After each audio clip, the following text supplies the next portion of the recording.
على صفيح الدجى كانت عباراتي تكتظ بالاشتياق لقادم آتي، تغفى جفون أنام الله نائمة وترفض النوم عيني من معاناتي.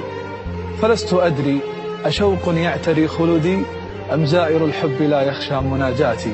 الشعر إن لم يكن في عيني فاتنة فما هو الشعر يا عمري ومولاتي. منذ الصبا ذاك بيت كنت أسمعه لشاعر فيه بعض من معاناتي.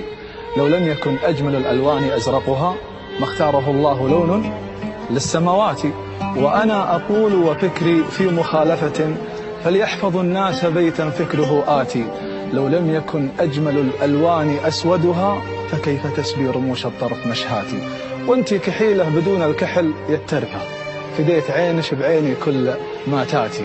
إلى مشيتي وخلق الله معش ضاعوا، ولا وقفتي يوقف بحر شلعاتي، ولا حكيتي يسود الصمت في دربش، ولا سكتي يهيض صمتش اسكاتي.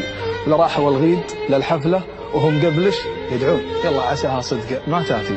لمنش لجيتي وشافوا حسنش النادر ماتوا من الغيظ غيظ من شتحاتي.